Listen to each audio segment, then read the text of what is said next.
Alhamdulillah, Alhamdulillah, nahmaduhu wa nasta'inuhu wa nastaghfiruhu wa nu'minu bihi wa natawakkalu alayh wa na'udzu billahi min shururi anfusina wa min sayyiati a'malina. Man yahdihillahu fala mudilla lahu wa man yudlilhu fala hadiya lahu. Wa nashhadu an la ilaha illallah wahdahu la sharika lahu wa nashhadu anna Muhammadan abduhu wa rasuluh. Amma ba'd. قال الله تعالى في كتابه المجيد أعوذ بالله من الشيطان الرجيم بسم الله الرحمن الرحيم وَلَقَدْ آتَيْنَا لُقْمَانَ الْحِكْمَةَ أَنِ اشْكُرْ لِلَّهِ وَمَنْ يَشْكُرْ فَإِنَّمَا يَشْكُرُ لِنَفْسِهِ وَمَنْ كَفَرَ فَإِنَّ اللَّهَ غَنِيٌّ حَمِيدٌ صدق الله العظيم.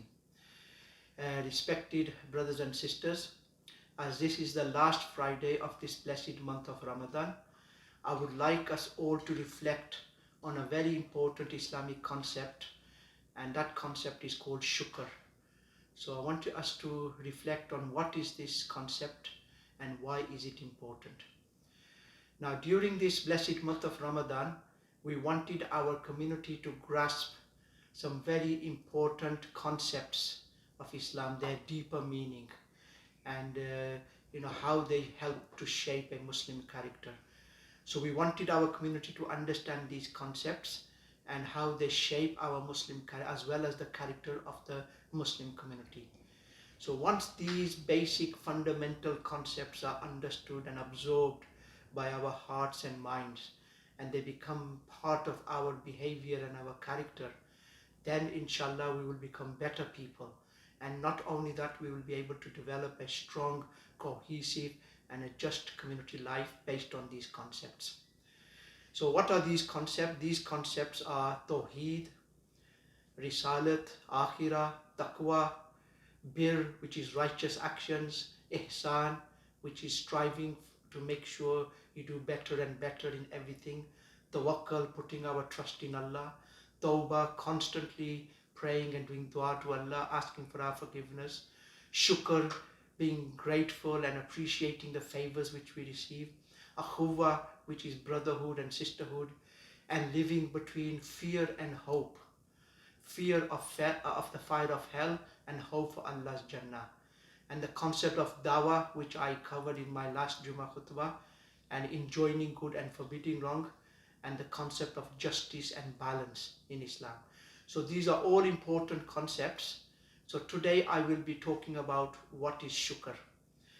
Now shukr, if you reflect over it, read the Quran and Hadith, you will see it's a very important branch of Iman. Because a person who does not have Iman, that person will not be able to do shukr of Allah. So this is why kufr, which the denial of Allah and His blessings, appears in the Quran to be the opposite of shukr. So the opposite of shukr is kufr. So shukr is so important in Islam. So an understanding of shukr is important if we are to strengthen our iman and our character. So what does shukr mean? Shukr basically means expressing or showing our appreciation for the gifts, for the favors, for the blessings, for the resources and everything Allah subhanahu wa ta'ala has given us and has given to human beings.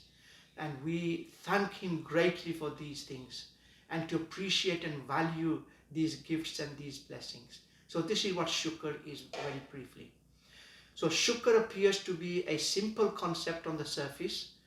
However, if we could make it is so powerful, it could make a deep impression on our thinking, on our attitude, on our behaviors, if we really understood the deeper meaning of shukr. It could contribute in removing some of the negative emotions like dissatisfaction, depression, and anxieties and worries, and it will develop contentment in us, inner peace and satisfaction, and it will develop a positive mental attitude, which is important for human development and for us to have good relationship with other people. So if we reflect, we have really many things to be grateful for. Our whole life, our very existence, we should be grateful to Allah that we have an opportunity to experience life.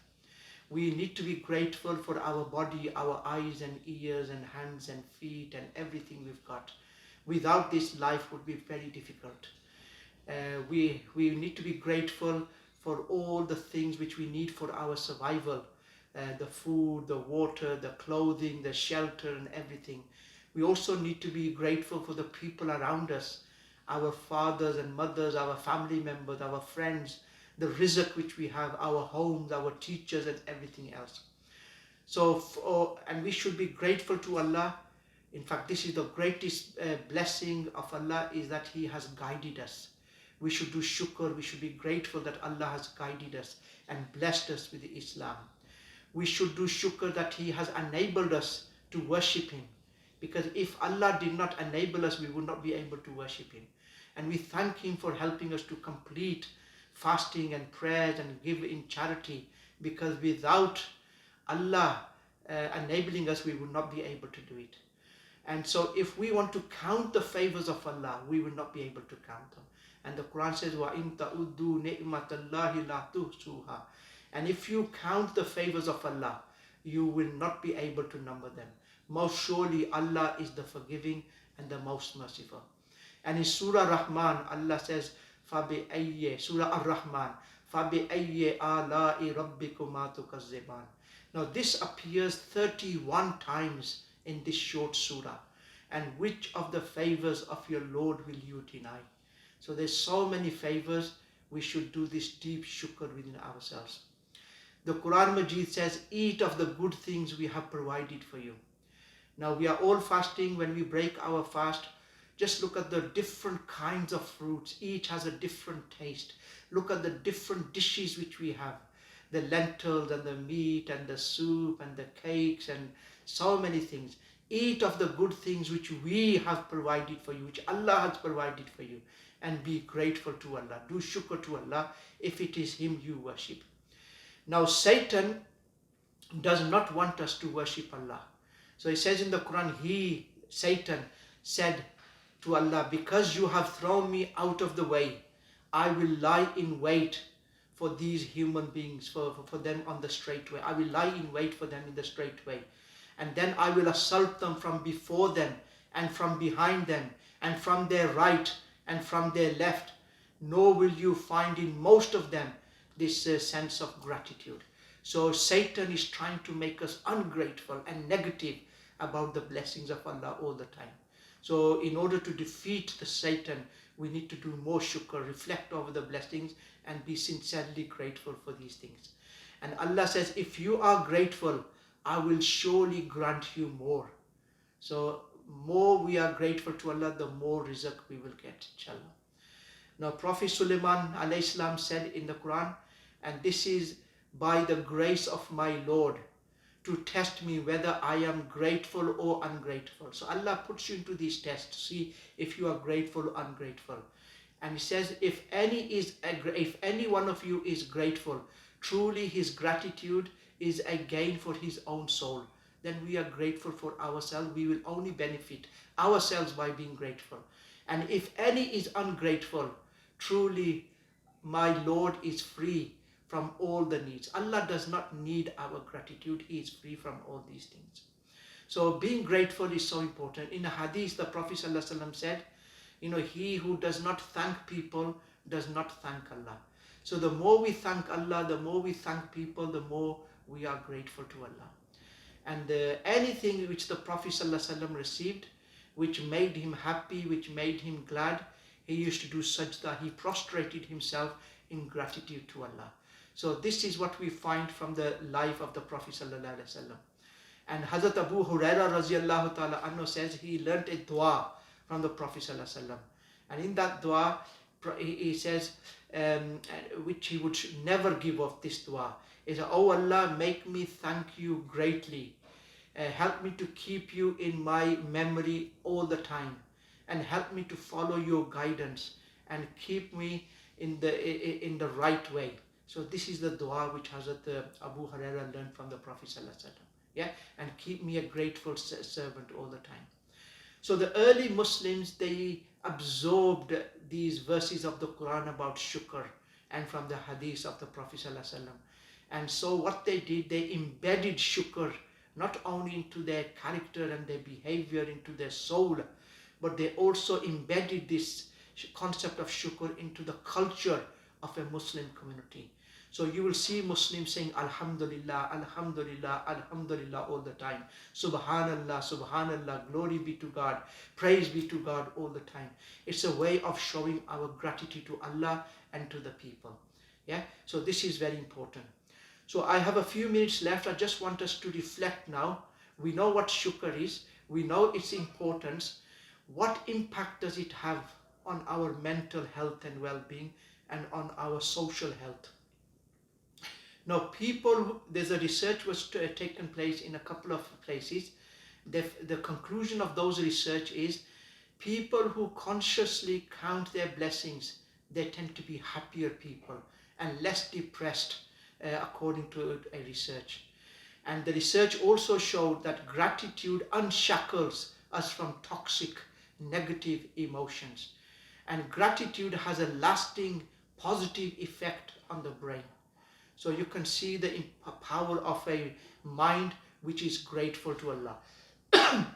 According to two of the scholars from California, they did research. And in their research, they found out that gratitude helps people to feel more positive. Gratitude helps people to develop have more positive emotions. And these people, they relish good experiences. They improve their health, and they are able to deal with the negativity and adversity around them. And they are able to build stronger relations. And their research also showed, and these are the people, Emmons and McLaugh, in 2003 they did this research. And they said that people who were consciously more grateful, these were the people who were better, who had a better feeling about their lives, who were more optimistic and more positive. These were the people who were more enthusiastic. So grateful people had all these signs, positive signs. And these people who were more grateful, they tended to progress better towards their personal and their organizational goals. And these were the people who tended to help other people more than those who had negative emotions. And they had more positive energy in them.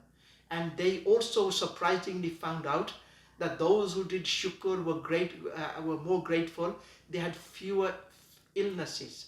So you can see the power of shukr on our mental health and on our physical health. It's so important.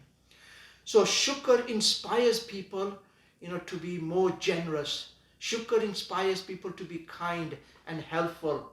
And shukr helps to strengthen human relations, and also human relations, including family relationships.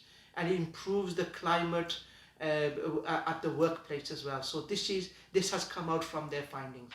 So we see that so many people around us who are very negative, they are very dissatisfied with everything around them, about their lives and about their resources and so on. And they develop a very toxic sort of behavior.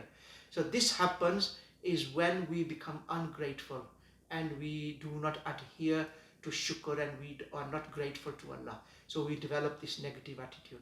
So shukr helps us to become closer to other people, closer to Allah.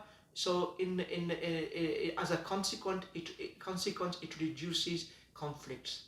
It develops a positive mental attitude. It develops inner contentment and satisfaction and a sense of sabr. And shukr also develops wisdom in us. It helps us to appreciate and maximize the use of the resources around us. Now, as an example, through reflection over the favors and the gifts which we receive from Allah and from the people, we begin to value them. And this is the source of wisdom. Once we start to value the resources around us, we begin to appreciate and respect and make better use of these resources. So valuing these gifts from Allah will help us to use them in the best possible way.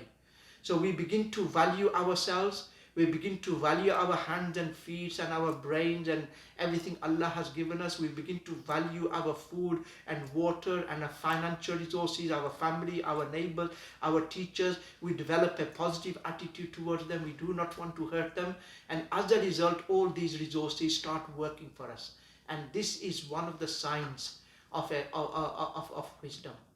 So all of this creates a culture of gratefulness, praising Allah, thanking Him, particularly for His guidance, helps us to appreciate and respect and strengthen our interpersonal relation. So all this is a result of shukr. So in summary, if we are grateful to Allah, Allah will increase us in our blessings. It says in the Quran, if you thank me, I shall certainly increase my blessings on you. Allah says if you do shukr, He will reward us for being grateful to Allah. He says Allah will give you reward for being thankful to Him. Shukr will save us from punishment. And about Lut al-Islam, there is a verse. After saying some guidance to Lut al-Islam, it says we saved Lut al-Islam and his family. As a favor from us, thus do we reward those who are grateful to Him. So, and Allah is pleased with us. And if we are grateful, He is pleased with us. So these are the blessings of shukr. So in summary, shukr makes us more conscious of Allah's favors and blessings. Shukr develops, this shukr creates a humbleness and removes arrogance as the cause of all the favors and the resources which we have is from Allah. We have nothing. Everything comes from Allah. So there is nothing to be arrogant about. So shukr removes this arrogance. Shukr motivates us to use the gifts of Allah for the purpose for which they were created and to value these things and to mention Allah.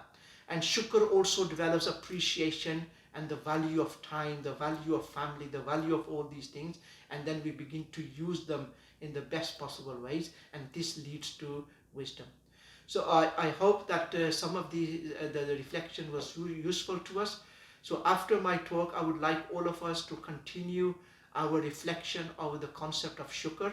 And I pray that it helps us to make us better human beings, helps to develop a better mental health, and helps to improve our relations through these concepts. Jazakallah khairan for listening. Aqulu qawli haza wa astaghfirullah li wa lakum.